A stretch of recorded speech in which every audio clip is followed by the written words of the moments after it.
parece súper celestial, vale la pena servir al Señor. Pues porque a nosotros no nos debe dar pena nuestra identidad espiritual y lo que nosotros somos, y en el mundo secular tenemos que trazar esa ruta que Dios nos ha puesto en el corazón. Pastor Marco Fidel Ramírez, ¿soné muy evangélico? Bueno, nosotros somos evangélicos y a mucho honor. Y pues para la anterior generación con la que crecimos nosotros, pues también somos los aleluyas. Y por supuesto, para los adversarios del evangelio somos fanáticos radicales. Pues bien, el Señor nos ha hecho radicales, y radicalmente yo me la he pasado gritando con gozo y alegría y con fuego en el alma durante los últimos 30, 40 años de mi vida, que definitivamente, por encima de todo y a pesar de todo, vale la pena servir al Señor. Pastor, gracias por haber aceptado la invitación. Estoy tan contento de tenerlo acá. Gracias, Teo. Siempre lo he admirado. Harold, gracias. Y lo tengo tan presente porque yo estuve ese día y yo grabé unas notas para el periódico Desafío cuando vino el bus de la libertad de Hazte Oír, que te echaron pintura, o sea que fue una agresión realmente que no tenía razón de ser, esa agresión, y que también agredieron a la fuerza pública y toda esa cuestión. Y bueno, desde ahí tengo ese referente porque su merced ahí era concejal de la familia. Y la idea es que, bueno, que les cuente, porque hay muchas personas que se van a conectar y que más adelante van a ver este programa que no te conocen, para que nos hagas una introducción. ¿Quién es el pastor Marco Fidel? Yo escuché alguna vez una historia muy bonita de tú como hijo, tú como esposo, como padre, ahora como abuelo. Ya no sé si ya alcanzar a bisabuelo, todavía no, pero ¿cómo ha sido toda esta experiencia, pastor, como hombre de fe, como ciudadano de nuestra nación Colombia, como una persona que siempre se ha identificado en defender la ciudad de Bogotá? Y desde ese contexto también en esa presentación, para que los micrófonos sean suyos, ¿cómo fue toda esa experiencia como concejal? ¿Qué fueron las experiencias y los aportes que te dejaron? Y ahí después entramos a la segunda parte, que es lo que tú esperas en esta nueva campaña que vas a realizar.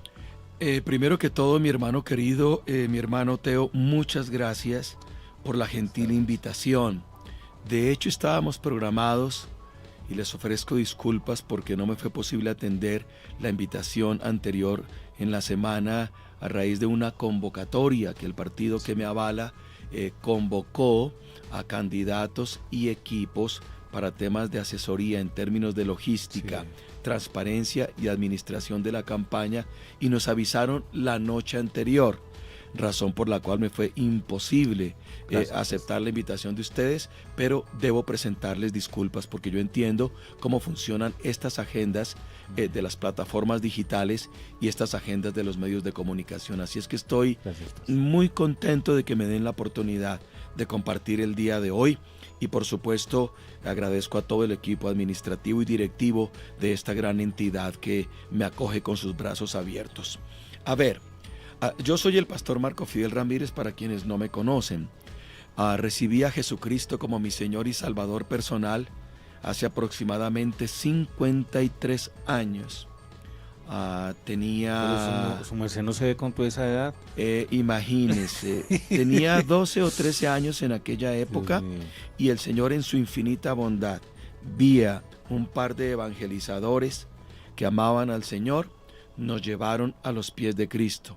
Esos evangelizadores era doña Rosita y don Otoniel, que años después se habrían de convertir también en mis suegros. Wow, es decir, esa historia sí no la sabía. Es decir, que me regalaron la salvación, y de ñapa me encimaron una de sus hijas. Qué bendición, la más hermosa de todas, mi esposa Luz Dari, con quien he estado casado ya por 41 años. Esa historia la refiero amparado en la autorización que me das, querido Teo, porque yo conocí al Señor Jesús como mi Señor y Salvador personal hacia los 12 o 13 años de edad. Yo soy hijo de una madre soltera, cabeza de familia, y de un padre que me engendró, luego se voló y nunca más apareció. Pero apareció el Señor Jesús en mi vida y por supuesto eso cambió la historia de mi familia, porque mi madre se abrazó del Señor y de su palabra y del Evangelio. Nos integramos a la iglesia de las personas que le acabo de mencionar, doña Rosita y don Otoniel, y ahí encontré en la iglesia, eso es lo más maravilloso, encontré una familia, porque la iglesia debe ser eso, una familia. De hecho, ahora que pastoreo la Iglesia Familiar Internacional, siempre le digo a las ovejas de nuestro rebaño que una iglesia que no es familiar es cualquier cosa menos una iglesia.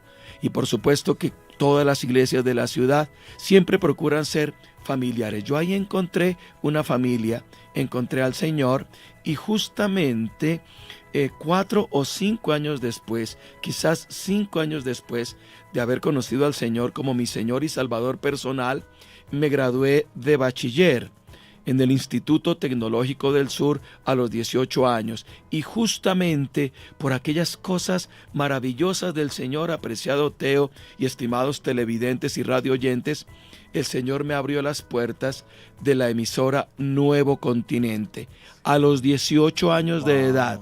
Y allí tuve la oportunidad de ser control locutor de los programas Una Voz en la Noche, Discoteca Abierta de Nuevo Continente y Momentos de Gozo y Alabanza. Y de ahí para acá, mi vida ha sido dedicada a predicar la palabra del Señor. En mi país, donde he predicado, calculo, en alrededor de 1000 iglesias, yo creería, de arriba abajo y a lo largo y ancho de Colombia, y en alrededor de 25 países a los que el Señor me ha llevado para predicar en radio, televisión, medios digitales y a través de los 4 o 5 libros que he tenido la oportunidad de escribir. El Señor me regaló una esposa preciosa, Luz Dari. He estado casado con mi esposa ya por 41 años. Hoy todavía seguimos siendo novios a pesar de estar casados. El Señor nos ha regalado 3 hermosos hijos. El pastor Alberto Esteban, que ustedes conocen, sí, señor. Nuestra hija Viviana y nuestra hija Natalie.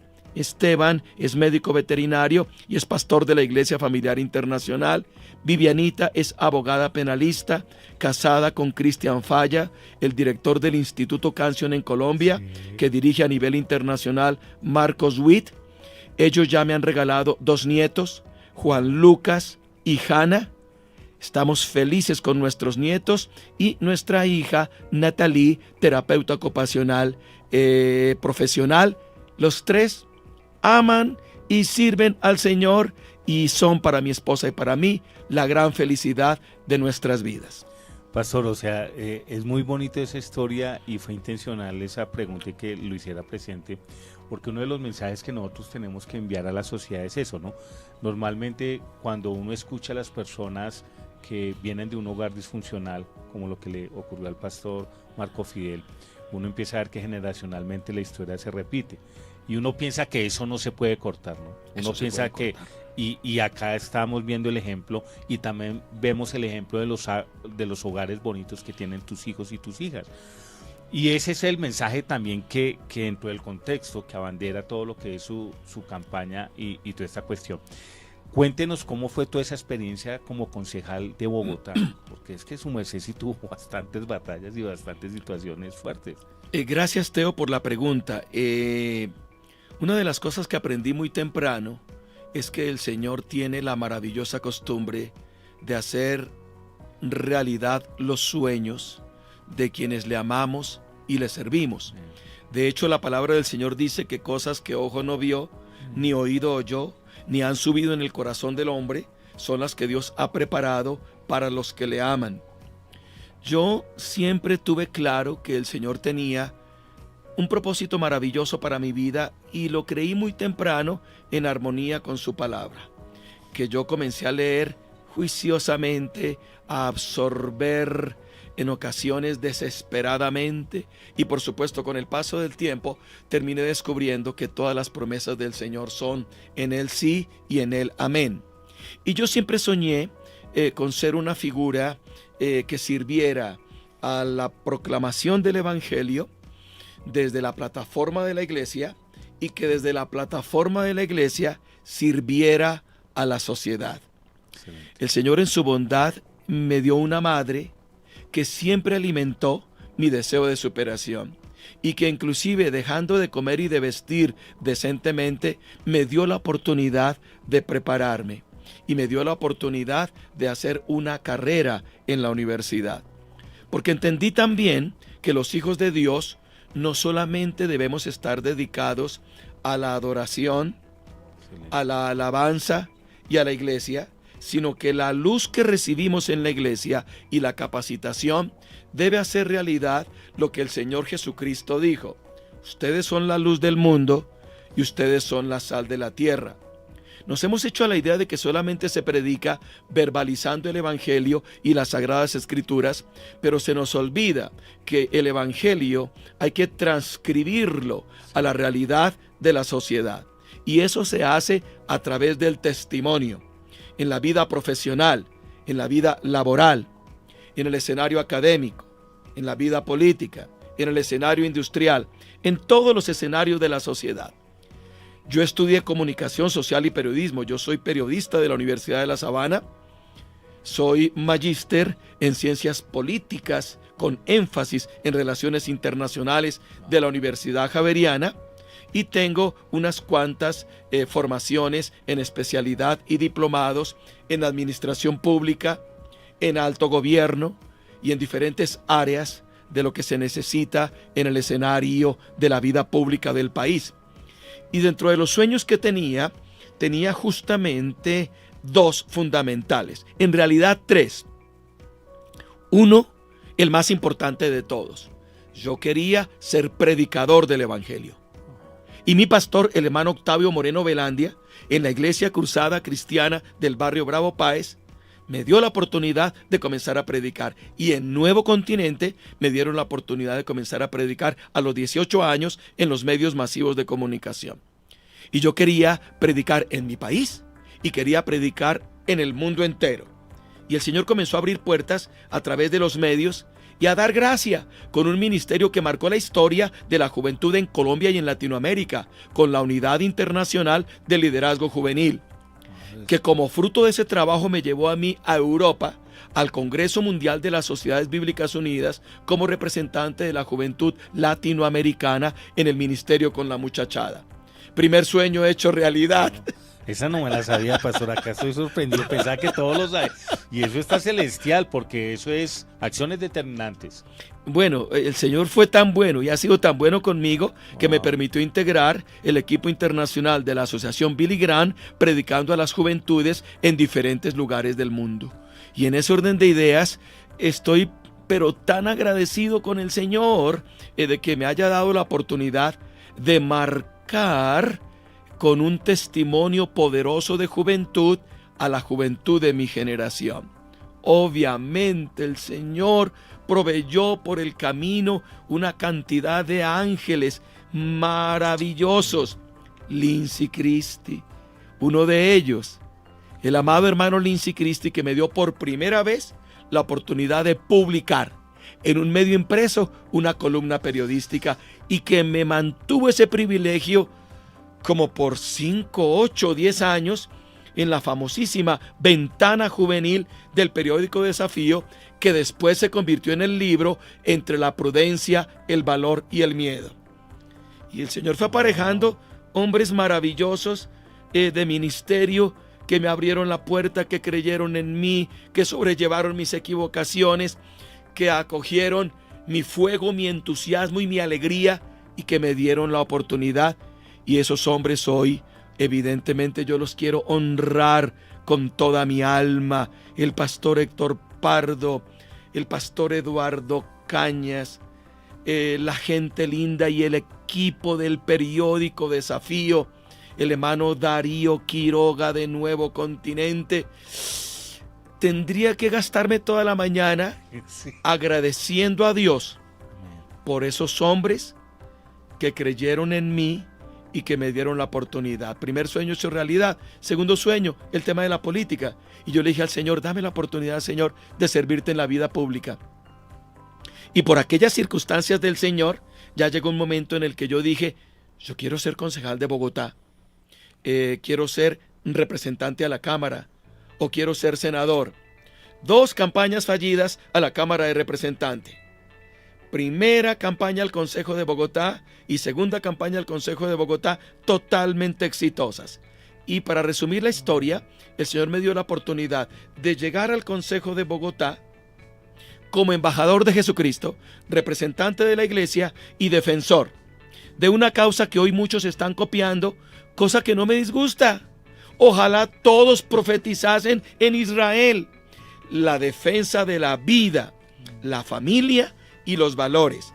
La vida, porque la vida es sagrada y el aborto es un crimen que los cristianos rechazamos categóricamente. La familia, ¿cuál familia? Me pregunta a mí mucha gente. Pues sencillo, la familia normal, natural, tradicional, la de un hombre con una mujer y sus hijos como fruto de su amor, en armonía con el plan de Dios y el mandato de la Constitución. Eso de que hombre con hombre también, no señores. Eso de que mujer con mujer también, no señoras. Y eso de que 1 con 3 o contra 3, tampoco señoras y señores. Esa agenda progresista que hoy destruye la familia que Dios estableció, le hace un daño tremendo a la sociedad. Yo soy el concejal de la familia y defiendo esa familia tradicional. Y por eso me dice que soy ridículo, tradicionalista, fanático, medieval, homofóbico. Díganme todo lo que quieran, no se preocupen. Yo seguiré defendiendo, al precio que sea necesario pagar, la familia como Dios la estableció. Un hombre con una mujer y sus hijos como fruto de su amor. ¿Y los valores? Los que ustedes predican aquí en Desafío Online. ¿Cuáles valores? Me preguntan. Sencillo, los valores eternos de la palabra de Dios. Yo soy cristiano, creo en la Biblia. Jesucristo es mi Señor y Salvador. Y el valor de la fe es lo único que puede salvar esta generación de esta pavorosa degeneración. Pastor, esa pasión que usted tiene, no, es que ahorita me impactó algo que tiene que ver con esa pasión y me gusta mucho la forma como está manejando esta campaña. Y yo le hice alusión a su chaqueta, una chaqueta gomela que le dije que he visto varios ya candidatos y no he visto una chaqueta igual. ¿Por qué? O sea, es que si no sé si podemos... ¿Me da permiso de dar la vuelta? Mira, pastor, es que está espectacular. Vea, me encanta esa familia. Como es, ¿no? Defendiendo la familia. Al consejo, cambio radical, el 7. Tiene que marcar el 7. Pastor, esa pasión inspira mucho. O sea, esa pasión que usted tiene, esa verticalidad. Yo no lo llamaría radicalismo como la otra gente lo llama, sino esa verticalidad. Yo solamente lo puede hacer el poder del Espíritu Santo obrando en la vida de uno. ¿Cuáles han sido los mayores desafíos en el mundo natural y en el mundo secular para que las personas puedan entender y puedan acoger que los principios y valores rectores básicos de lo que es la vida y de lo que es la familia son el determinante de cualquier sociedad desde el mismo inicio de la humanidad? Apreciado Teo y queridos oyentes y televidentes, otro de los hombres preciosos que Dios usó para bendecir mi vida fue el pastor, maestro y ex constituyente, doctor Jaime Ortiz Hurtado. De hecho, él me dio la oportunidad de ser uno de sus asesores en el Congreso de la República, en el que él fue senador. Y él me enseñó, a propósito de la pregunta, Teo, que me estás haciendo, una frase que yo normalmente recuerdo cuando la oportunidad se da en estas entrevistas o en mi interacción con las comunidades o seculares o cristianas de la ciudad o del país. Decisiones determinan destinos. Totales. Decisiones determinan destinos. Los seres humanos tenemos solamente 2 opciones en la vida. Solamente 2 en resumen. O como dicen los muchachos al final del video, tenemos 2 opciones. Una, caminar con Dios. obedecer a Jesucristo y servir al Creador, con la aplicación de la palabra en la vida diaria, compartida también con los demás. O lo que está haciendo mucha gente hoy, servir al capricho que dicta el mundo, en armonía con los impulsos personales, los instintos primarios o los deseos de la carne. Sí. De hecho, nosotros debemos tomar una decisión, o por Cristo o en contra de Él. Quienes hemos caminado con Cristo durante más de 50 años, podemos dar testimonio de que la mejor decisión que uno puede tomar en la vida es aceptar el llamado del Señor. He aquí yo estoy a la puerta y llamo. Si alguno oye mi voz y abre la puerta, entraré a él y cenaré con él y él conmigo. Las palabras magistrales del Señor Jesucristo cuando dijo: yo soy el camino, la verdad y la vida, y nadie va al Padre si no es por mí. Bueno, el Señor no nos obliga, pero sí nos invita. Sí.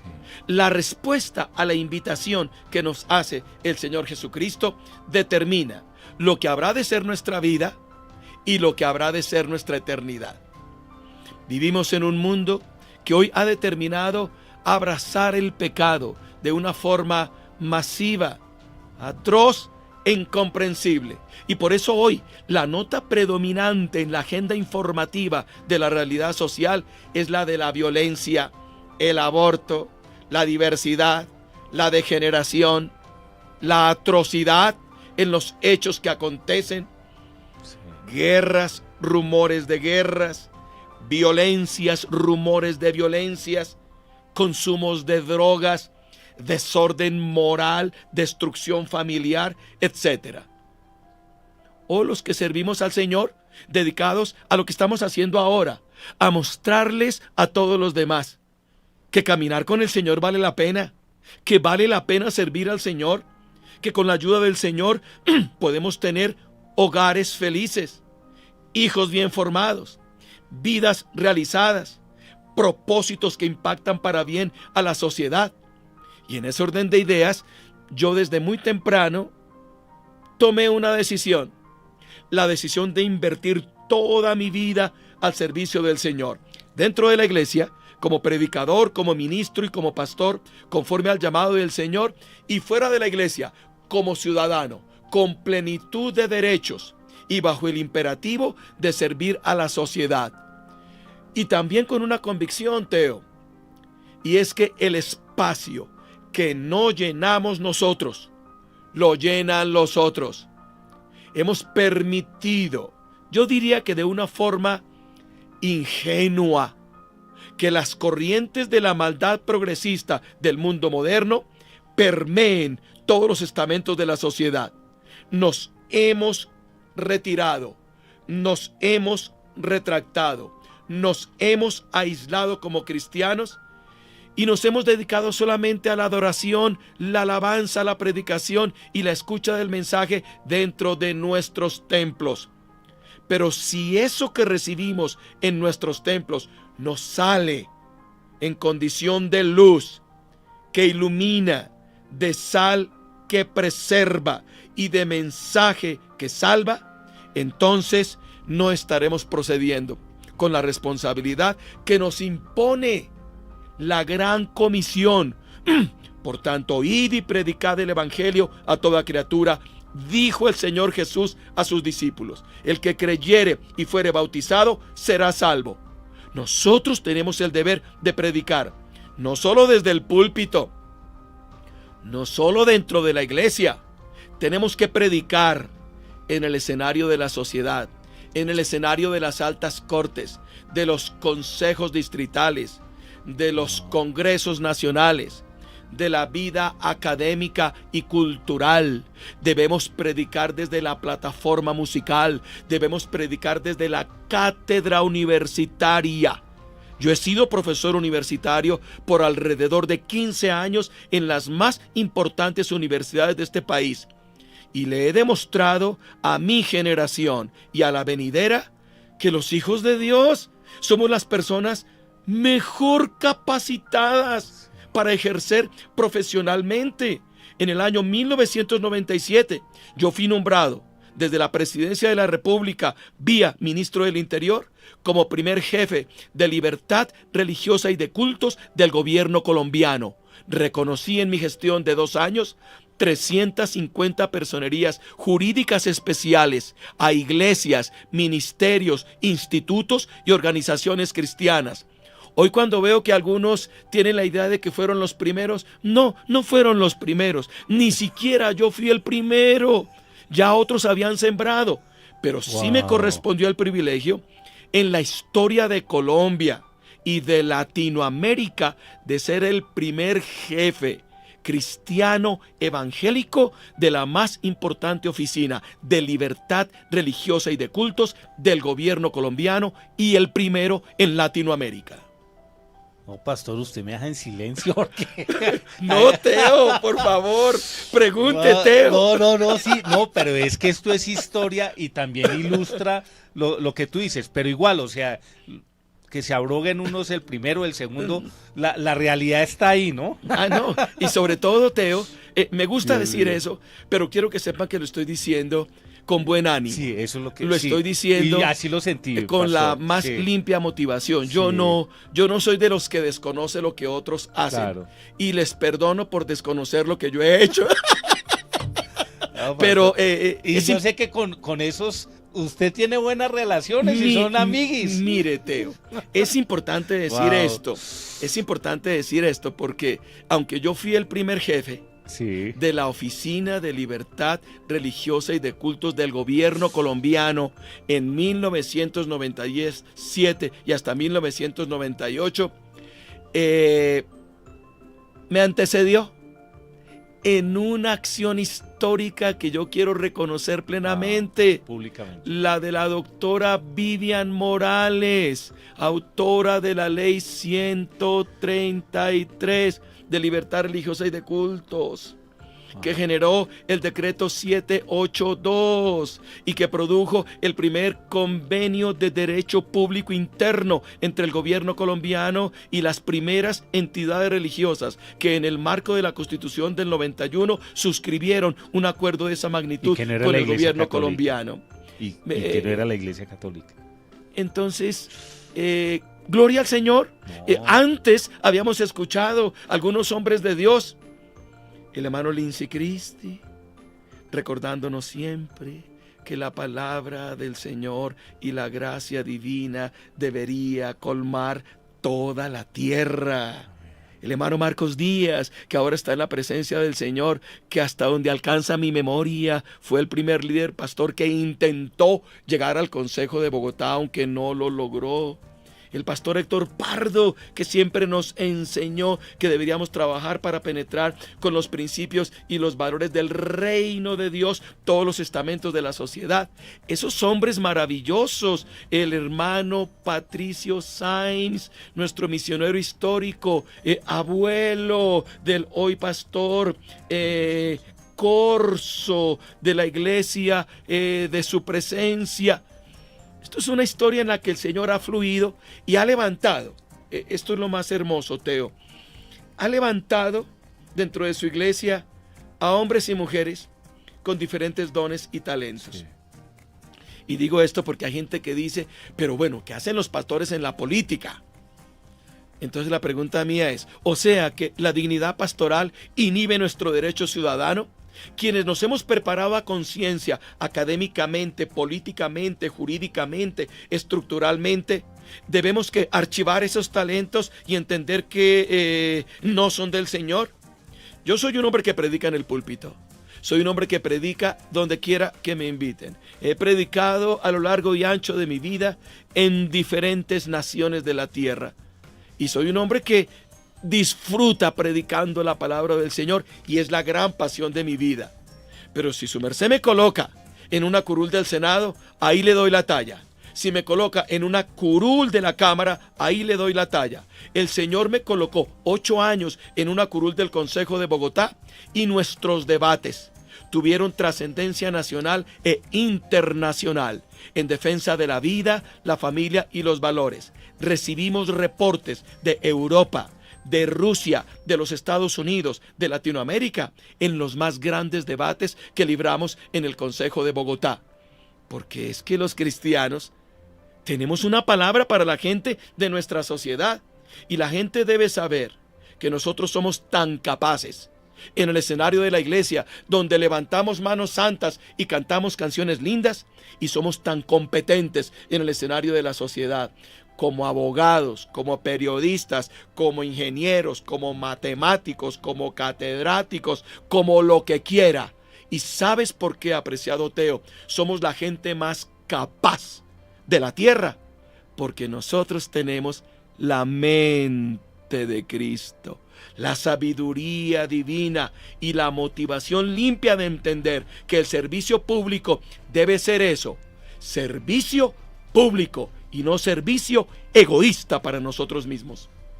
Pastor, no, eso queda claro y estoy feliz por esas aclaraciones que ha dado, me está exhortando de su dignidad pastoral y de su ejercicio ciudadano, porque no lo puede inhibir y no lo había visto desde esa perspectiva. En ese contexto le hago una pregunta para que también despejar muchas dudas, ¿no? Si durante la época de concejal el pastor, o sea, constitucionalmente y dentro de toda la parte de jurisprudencia, no lo inhibe de seguir pastoreando. O sea, que eso tenga claridad la gente. El ejercicio público, el ejercicio pastoral, el ejercicio ministerial no inhibe nuestro derecho ciudadano y nuestro imperativo de servicio a la comunidad, a la sociedad y a la vida pública del país. Excelente. Lo que tenemos que entender, apreciado Teo, es, y esto es muy importante aclararlo, sí. Muchas gracias por darme la oportunidad de hacerlo, y es que no todo el mundo está hecho para la vida política. Porque sí. Es que en el escenario del Senado, de la Cámara o del Consejo, no es suficiente con saber decir gloria a Dios y aleluya, y quien vive, Cristo, y a su nombre gloria, de su pueblo victoria, y repetir eso como muchos lo repiten mecánicamente, teniendo la idea de que eso en la iglesia pues funciona bonito porque toca fibras sentimentales y espirituales de la gente. Pero eso no es muy útil en el escenario de la vida pública, de la vida académica, de la vida en general de la sociedad. En alguna ocasión, Teo, me pasó algo muy particular. Si me das permiso de referir la anécdota, la voy a referir. Cuando yo me encontraba desempeñando mi cargo como subdirector de libertad religiosa y de cultos, que era el máximo responsable de la libertad religiosa en el país en los años 97, 98 que he referido, yo recuerdo que todo el pastorado me había asimilado a mí con la imagen que yo había cultivado como líder juvenil.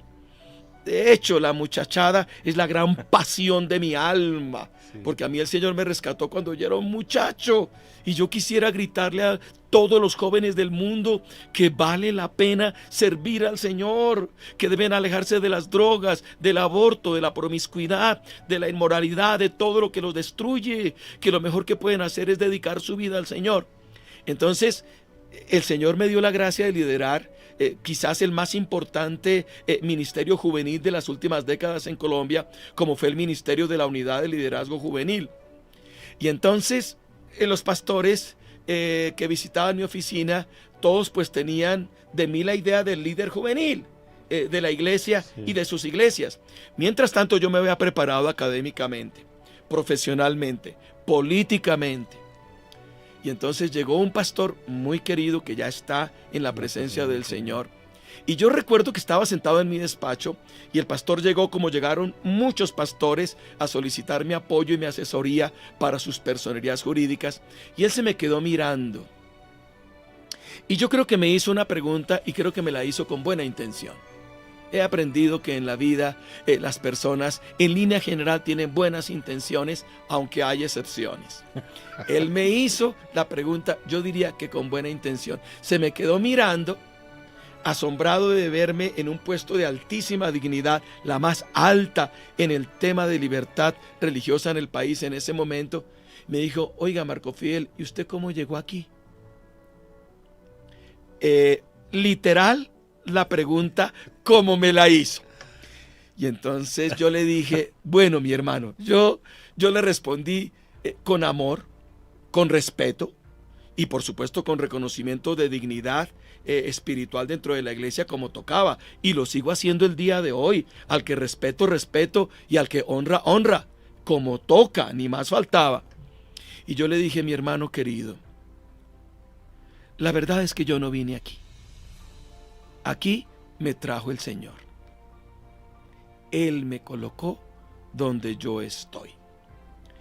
Pero además de eso, pastor querido, le dije, yo soy profesor universitario.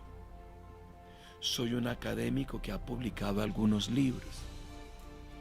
He viajado por mi ciudad, he conocido mi país, he viajado por diferentes lugares del mundo. Me he preparado juiciosamente en las áreas del gobierno, en las áreas de la administración, en las áreas de la vida pública.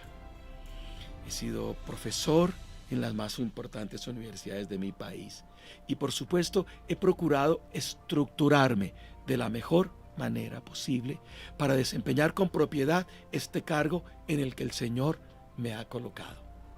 Y yo recuerdo, también digo esto con absoluta consideración y con absoluto respeto, que como al parecer el hermano no sabía que yo mientras tanto me había preparado en la vida para desempeñarme correctamente donde estaba, cada vez que yo le señalaba algo de lo que yo había tenido la oportunidad de hacer o de lo que el Señor me había dado la oportunidad de alcanzar, él reaccionaba de esta manera. Sí, claro, asombro. Y después me dijo, ahora entiendo. Y yo terminé esa conversación diciéndole, pastor querido, yo quiero que tú sepas que yo estoy aquí para servirte. Quiero que sepas que yo voy a recibirte cuantas veces tú lo solicites. Y quiero que sepas que finalmente yo he llegado aquí porque hombres como tú tuvieron la buena voluntad de darme la oportunidad y de permitir que yo creciera para convertirme en un recurso de servicio estratégico para el Señor y para la iglesia, que es lo que más me interesa. Pastor, o sea, yo creo que todos los que están conectados y que son de la Iglesia Cristiana Evangélica ya la tienen clara porque tienen que votar por el pastor Marco Fidel Ramírez. Y ya están despejadas todas esas dudas, que yo entre esos tenía dudas y ya las despejé. Gracias. Y le doy muchas gracias, pastor Marco Fidel, por enseñarme y por ilustrarme cómo es este ejercicio. A su merced por preguntarme y darme la oportunidad de contar esto que ustedes quieren saber y que yo con gusto pues estoy presto para compartir con profunda gratitud al Señor, porque finalmente a Él le debemos todo lo que somos y todo lo que tenemos. Ahora vamos a ser más estratégicos por y favor. Más propositivos, pastor Marco Fidel. Vamos a imaginarnos que nos están viendo 1 millón de personas que normalmente no comulgan con nuestras ideas, que normalmente nos juzgan, que normalmente nos señalan por nuestras convicciones y identidad espiritual que profesamos y a las cuales somos fieles y tenemos que ser fieles, ¿sí? Pero ellos están ahí también y ellos también votan, ¿sí? A esa gran multitud, ¿qué le diría a usted, pastor Marco Fidel, con respecto a su programa? Porque lo veo bien estructurado, Cambio Radical por la Vida, bueno, pastor Marco Fidel Ramírez por la vida, pastor Marco Fidel por la familia, pastor Marco Fidel por Bogotá. En cada uno tiene unos ítems que son totalmente loables y que son de alcance y profundidad. A esa gente, ¿qué le dirías tú para que voten por ti? Gracias, Teo. Voy a dirigirme a ellos y no tengo que hacer mucho esfuerzo para decirles lo que todos los días he dicho durante los últimos 10 años de mi vida pública en el ámbito político. Y lo que estoy diciéndole hoy a la gente en la perspectiva de mi aspiración para volver al Consejo de Bogotá. Permítanme, Teo, hacer rápidamente algo de pedagogía. Dale. El Consejo de Bogotá es el Congreso de la ciudad. Sí.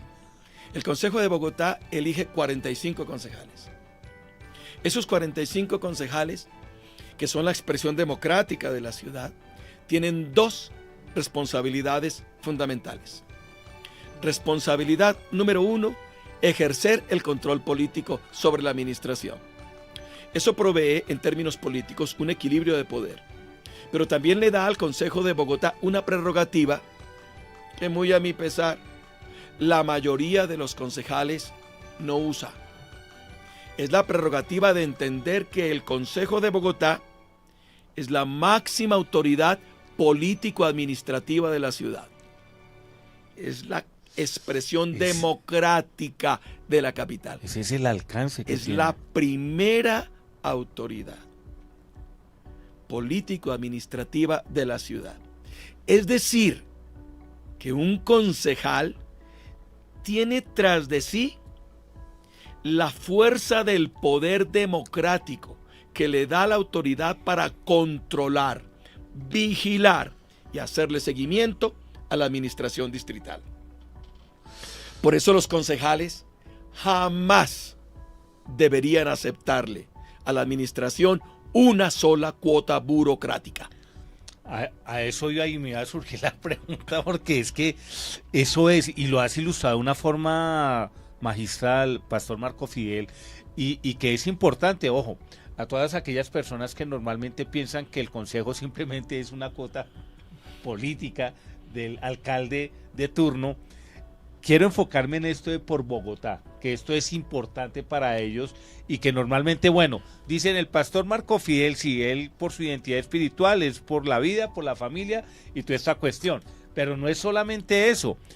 O sea, cambio por Bogotá, por una Bogotá con valores donde todos, ojo, todos apliquemos principios de convivencia, que eso es determinante, por una Bogotá más segura y productiva, entendiendo lo que está sucediendo en cuanto a temas de seguridad, movilidad, por una... Oiga, yo le había dicho ya que le iba a preguntar por todo esto y hace parte del... Estábamos conectados espiritualmente, Pastor Marco Fidel, siga. Sin lugar a dudas, Teo. Y la segunda función que tiene el Consejo de Bogotá, en cabeza de cada uno de los concejales, es la elaboración de los proyectos de acuerdo. En el Congreso están las leyes, donde se diseñan las leyes. En el Consejo de Bogotá son los proyectos de acuerdo, que son las iniciativas que cada concejal presenta ante el Cabildo Distrital para que sean aprobadas y se conviertan en normas de ciudad. Perfecto. Así es que un concejal tiene una dignidad muy importante y una oportunidad extraordinaria. Si no se le vende a la administración, si no se le arrodilla al alcalde, Sí. si no se atasca con la mermelada, un concejal que conserva su independencia, un concejal que salvaguarda su conciencia, un concejal que entiende que se debe primero a Dios y segundo a sus comunidades, tiene una posibilidad enorme de servir. Bogotá, una ciudad de 8 o 9 millones de habitantes. Bogotá tiene muchos problemas. Bogotá, en resumen, apreciado Teo, tiene 3 necesidades fundamentales. Sí. La necesidad de seguridad, la necesidad de movilidad y la necesidad de urbanidad. Seguridad, mire qué triste. Y eso es consecuencia de los gobiernos de izquierda. La izquierda anticristiana, antibíblica y antifamilia que nos gobierna a nivel nacional y a nivel local. Entonces, una de las consecuencias naturales de los gobiernos de izquierda, porque cuando la izquierda gobierna, el desastre está asegurado. Lo estamos viendo hoy en Colombia, lo estamos viendo hoy en Bogotá. Gobiernos que contemporizan con los intereses de quienes delinquen, sí, y gobiernos que le dan la espalda a la ciudadanía indefensa, que no tiene cómo defenderse, que no tiene cómo protegerse. Seguridad.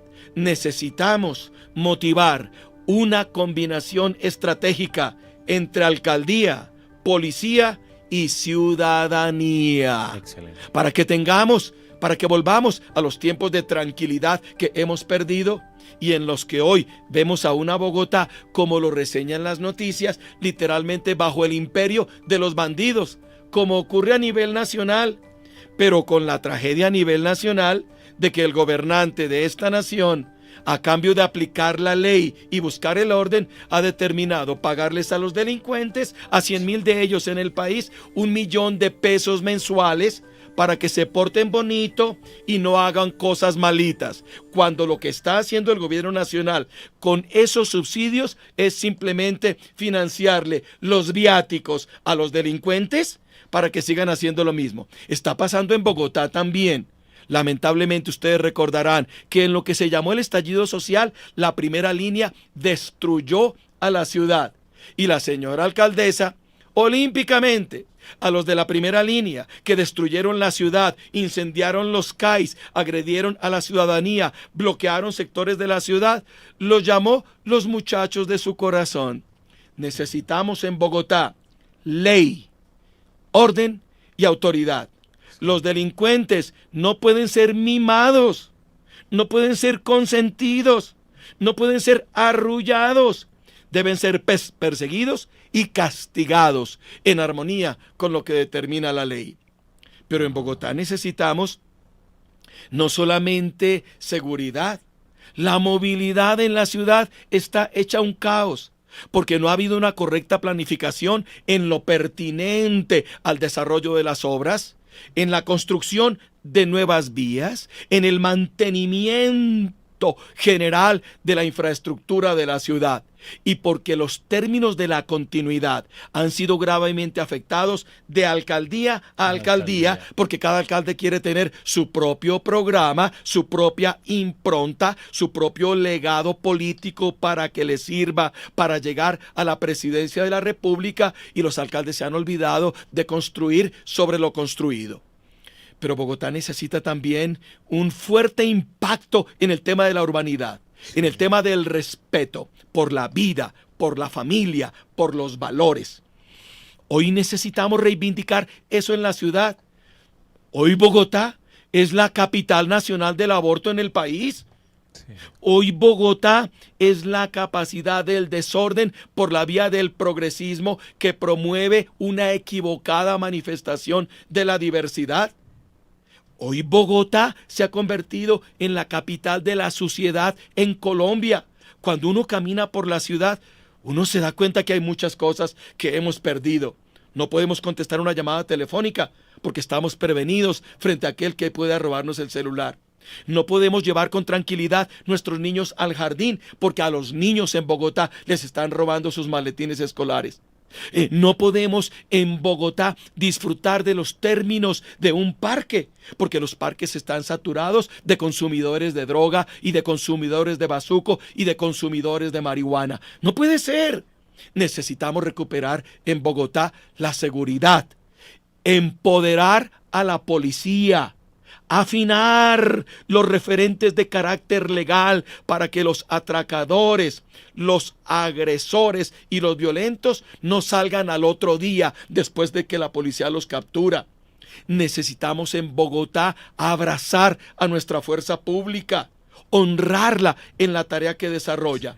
Y por supuesto necesitamos en Bogotá, por supuesto lo dije durante 8 años en el Consejo, defender la vida, la familia y los valores. Y eso tiene que plasmarse en la voz valiente de concejales que controlen a la administración, diseñen proyectos de acuerdo en armonía con las necesidades de la ciudad y que vivan en pleno compromiso con los principios y valores espirituales, familiares y ciudadanos.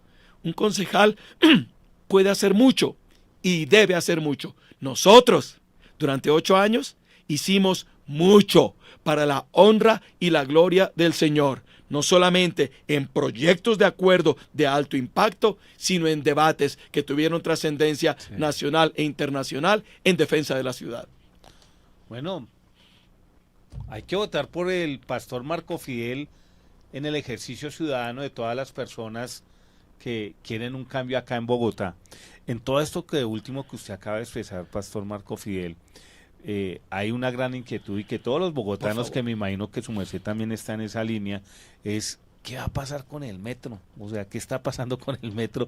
El consejo, por decir algo, pensemos en que se va a llegar otra alcaldía que de pronto puede ser también de tinte izquierdo, ¿qué puede hacer el Consejo para que nosotros los bogotanos podamos tener nuestro metro? Desde el Consejo de Bogotá tenemos que exigir que el metro se construya en los términos que ha sido inicialmente planteados. Necesitamos por ahora el metro elevado que se pactó, que se contrató y que se proyectó. El presidente lamentablemente ha insistido con el metro subterráneo y en ese orden de ideas, entonces la propia alcaldesa mayor de Bogotá, coyunturalmente hablando, ha estado también contemporizando con la idea de que eventualmente ese metro debería replantearse. Ahora, como ella cambia de opinión cada rato, ahora entendemos que ese metro debe adelantarse en términos de su construcción con las formalidades que ya han sido pactadas, ya que la segunda línea, que la tercera línea se puede hacer de manera subterránea, vaya y venga, eso ya está en proyección, pero el metro que se ha proyectado debe adelantarse sin dilación, sin entorpecimientos de conveniencias políticas, sin el manejo politiquero de los unos y de los otros que quieren imponer su propia idea. Medellín, ¿cuánto hace que tiene su metro? Que tiene ya, si la memoria no me falla, ya más de 20 años. Sí. Pero Bogotá se ha quedado corta y el Consejo de la ciudad debe exigir respeto por las condiciones pactadas y la financiación para la construcción de la primera línea del metro. Y aquí me toca decir algo que de pronto no le va a gustar a algunos de la izquierda, pero es la realidad. ¿Cuánto habíamos podido avanzar en esta administración en el tema del metro? Sí. Si por lo menos el señor presidente no se hubiera dedicado a imponer su idea cuando ya los términos de contratación del metro estaban en plena proyección. ¿Y cuánto hubiéramos avanzado si la alcaldesa, con un mejor criterio ejecutivo, hubiese avanzado con el pedal a fondo para que esta línea del metro sea una realidad? Se terminó esta administración y de metro poco y enredado lo que se ha pactado. Bueno, pero para eso va a estar el pastor concejal Marco Fidel Ramírez, el concejal de la familia. Nos quedan los últimos minutos, pastor Marco Fidel.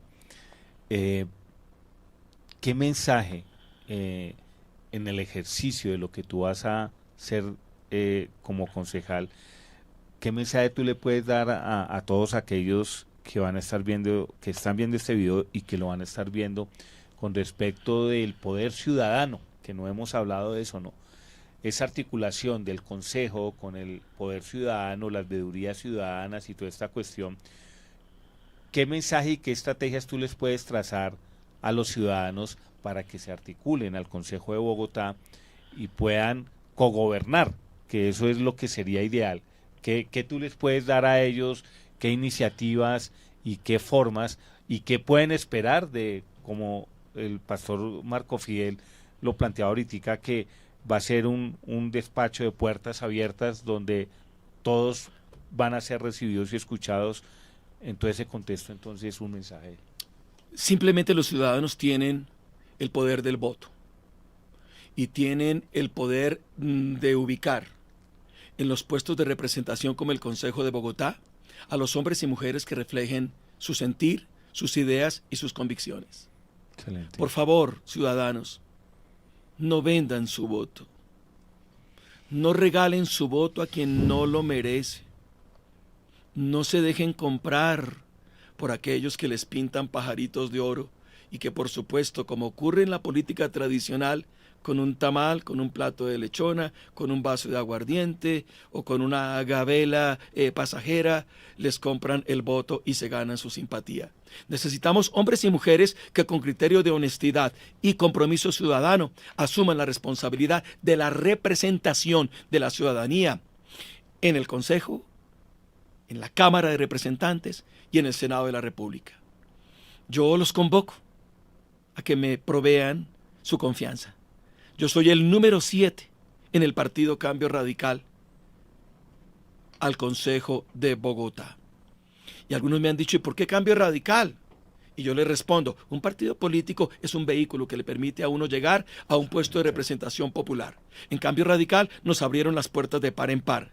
Se comprometieron a respetar incondicionalmente mi identidad cristiana y el referente de mi conciencia. Saben que jamás aprobaré ningún proyecto de acuerdo que vaya en contra de mis convicciones, de nuestra iglesia, de nuestra fe y de la palabra del Señor. Y en ese orden de ideas, para quienes todavía no lo saben, este concejal de la familia, entre otros, fue el autor de 3 proyectos de acuerdo muy importantes. Primer proyecto de acuerdo, mediante el cual se estableció por primera vez en Colombia, en una capital, el ejercicio y la práctica de la responsabilidad social y empresarial. Número 2, soy el autor del proyecto de acuerdo mediante el cual la administración distrital está obligada a celebrar cada 15 de mayo el Día de la Familia tradicional, a celebrarlo en armonía con una ley nacional.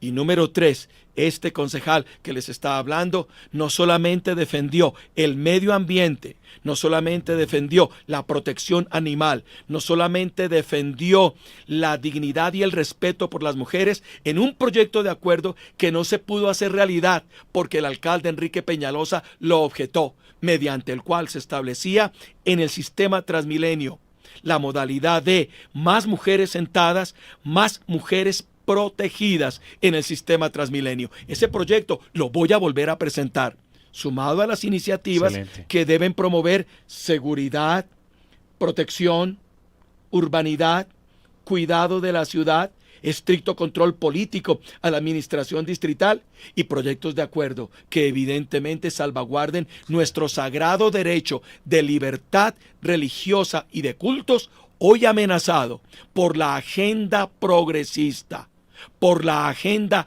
2030 y por la dictadura de la diversidad sexual que hoy se ha impuesto en Bogotá y en el país, desconociendo, como lo dijo la Corte Constitucional, que la moral mayoritaria del pueblo colombiano es la moral cristiana. Necesitamos concejales con el carácter, el criterio y los pantalones para defender nuestro derecho constitucional como Iglesia del Señor en el Consejo de la Ciudad.